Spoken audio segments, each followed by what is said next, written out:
Hello everyone, welcome back. एक problem is three सम। आज का प्रॉब्लम है थ्री सम। इसके ये प्रॉब्लम स्टेटमेंट देखते हैं इसका क्या है। सो इस प्रॉब्लम स्टेटमेंट में you will get the one input array which will be the sorted. So you have to find the three numbers वो sum will going to be zero.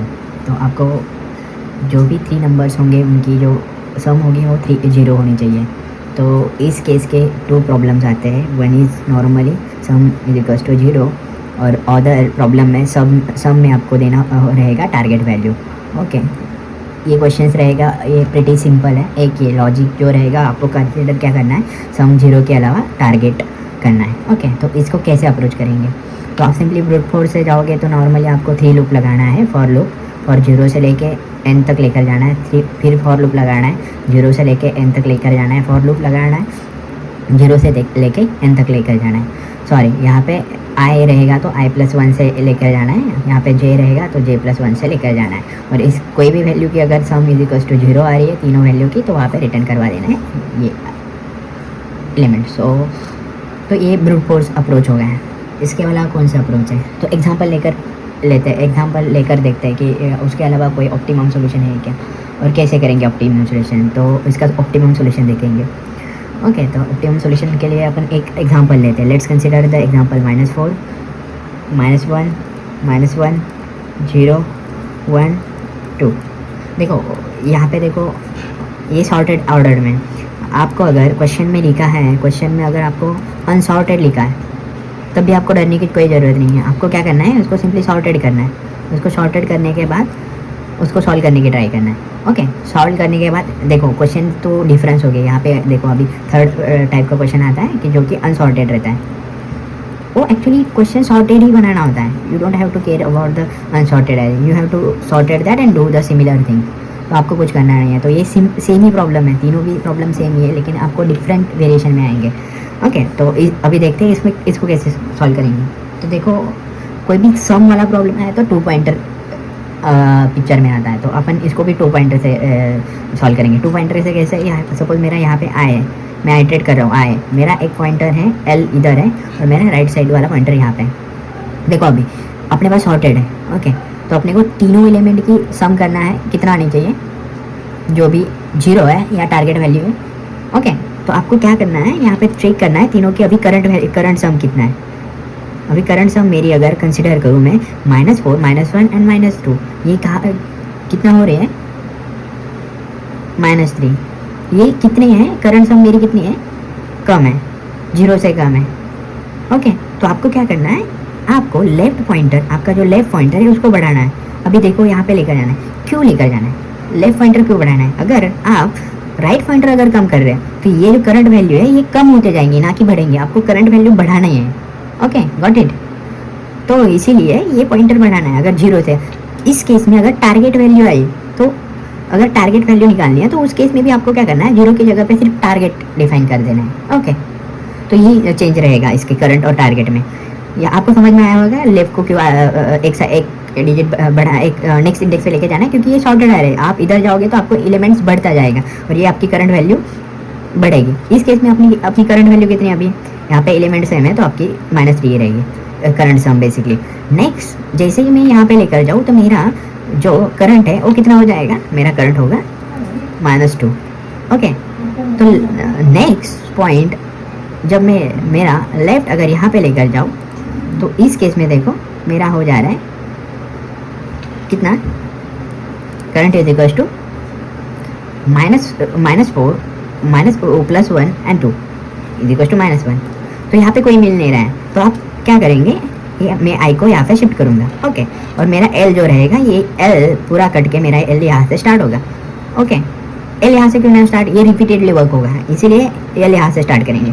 अभी देखो मेरा करंट सम कितना हुआ, इज इक्वल्स टू अभी -1 और मेरा राइट इंड है। आपको राइट एनी टाइम आपको लास्ट से ही करना है, क्योंकि आपको नहीं पता है कि इसकी वैल्यू क्या है और क्या ऐड करने से होता है। तो यहाँ पे देखो +2 करेंगे तो यहाँ पे देखो अपने को जीरो मिल रहा है। तो यहाँ पे टारगेट, अगर आपको टारगेट निकालना है तो टारगेट, मैं जीरो का इटरेशन करूँगा, टारगेट भी सेम है, आपको समझ में आ जाएगा। तो यहाँ पे देखो जीरो आ रही है, तो आपको क्या करना है, ये सिंपल ए आर को पुश करना है आपका जो आंसर में। नेक्स्ट अभी देखते हैं, देखो अभी एल यहाँ लेकर जाएंगे, देखो अब अगर आप एल को बढ़ाएंगे, सिर्फ अभी मैं यहाँ पे लेकर जा रहा हूँ, यहाँ पे करंट सम कितना आ रहा है मेरा अभी, यहाँ पे अगर मैं एल लेकर जा रहा हूँ तो 1, जो कि बराबर नहीं है। सिमिलरली मैं अगर एल यहाँ पे लेकर जाऊँ तो क्या हो रहा है मेरा करंट सम आ रहा है 2, जो कि अपने को नहीं चाहिए। लेट्स अभी मेरा आई यहाँ पे जा रहा है -1 पे, देखो अभी यहाँ पे -1 पे जा रहा है मेरा आई। ओके, थर्ड आइट्रेशन में मेरा, मैं यहाँ पे एरे लिखता हूँ फिर से, अभी बहुत वहाँ पे ख़राब हुआ, -1 0 1 2, आई मेरा अभी -1 पे है यहाँ पे, और मेरा लेफ्ट यहाँ पे और राइट यहाँ पे। सिमिलरली अगर मैं चेक करूँ अभी मेरा करंट सम कितना है, तो या इस केस में मेरा करंट सम है -1 एंड +2 0 = 1। यहाँ पे मैं लेफ़्ट को यहाँ लेकर जाऊँगा, लेफ्ट -1 1 कट गया और यहाँ पे 2 होगा। सिमिलरली मैं आई को यहाँ पे लेकर जाऊँ, एल को यहाँ पे लेकर जाओ, आर को, ऐसे अंटिल द आपको एंड तक लेकर जाना है, आई लास्ट तक, तो आपको आंसर मिल जाएगा जो भी है, ऐसे करते जाएंगे। तो ये अप्रोच होगा। इस केस में टाइम कॉम्प्लेक्सिटी कितना आता है, तो देखो आप सिर्फ आई को एक टाइम आइट्रेट कर रहे हो। ओके, तो यहाँ पे बिग ऑफ एन टाइम तो अपन आई को आइट्रेट करने में, then next each and every time अपन आर को भी आइट्रेट कर रहे हैं। ओके, तो क्या हुआ यहाँ पे इनटू एन हो गया।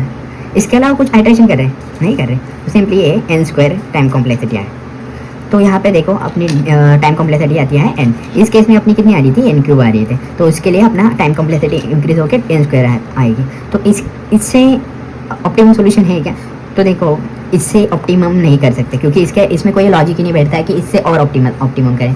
ओके, तो यही है जो ऑप्टिमम है। तो इसका कोड भी देखते हैं बेसिक अपना। तो आपको क्या करना है, सिंपली एक डिफाइन करना है left right and starting from, और जो आई रहेगा फॉर लूप लगाओ, आई लेकर जाओ 0 से, आई लेकर जाओ 0 से n तक। ओके, और यहाँ पे लेफ़्ट को आपको क्या करना है, अभी यहाँ पे चेक करना है इफ़ मेरा जो करंट वैल्यू जो है, करंट सम जो है वो, अगर मेरा करंट सम क्या है, तीनों की वैल्यू, तीनों की सम रहेगी। अगर 0 से लेस है तो आपको क्या करना है, 0 से लेस है तो आपको क्या करना है, आपका जो एल साइड है उसको इंक्रीज करना है, और इल्स इफ चेक करना है आपका। अगर करंट सम जो है वो बड़ा है तो आपको क्या करना है, राइट को माइनस करना है, मतलब 1 से घटाना है, तो इल्स आपका मैच हो जाएगा। आपका जो भी एलिमेंट है वो मैच हो रहा है, तो आपको क्या करना है, पुश करना है आपका जो तीनों एलिमेंट्स है उसको, एलिमेंट 1 E2 और E3 को पुश करना है, जो भी ऑर्डर में पूछा रहेगा उसको एरे में पुश करना है। एंड देन आपको सिंपली आपका जो लेफ्ट है उसको प्लस करना है। ओके, यहाँ पे एक कंडीशन लगाना है, आपको चेक करना है वाइल मेरा left not equals to left -1 and left not equals to मेरा जो n है उसमें, यहाँ पे लिखता हूँ, लास्ट वाली कंडीशन रहेगी वो इल्स में आएगी, वाइल वो क्यों आएगी वो भी बताता हूँ मैं। मेरा जो लेफ्ट है वो not equals to l-1 array जो रहेगा वो, एंड मेरा जो l है लेस दैन n। क्यों करना है ये लेस दैन r, बेसिकली क्यों करना है ये, और l++, ये क्यों करना है, सपोज आपके पास कोई शॉर्टेड एरे, इस केस में देखो मेरा l यहाँ पे 2 है। ओके, तो यहाँ पे अगर आपकी कोई वैल्यू मैचिंग हो रही है यहाँ पे और आपको 0 रिटर्न करवा रही है, तो उस केस में आपको ए भी एरे रिटर्न करवाएगा और ए भी रिटर्न एरे करवाएगा। तो अपने को रिपीटेडली एलिमेंट्स नहीं चाहिए, तो इस केस में आपको एल को वहाँ तक लेकर जाना है जहाँ पे ये दोनों सेम नहीं है, इसीलिए अपन डायरेक्टली यहाँ पर लेकर जाते हैं, इसीलिए व्हाइल लूप चलाते हैं। ओके, सॉरी गाइज, ये व्हाइल लूप चलाते हैं, यहाँ पे दिखा नहीं होगा आपको, तो ये देख लो यहाँ पे जो कोड है वो। Thank you so much.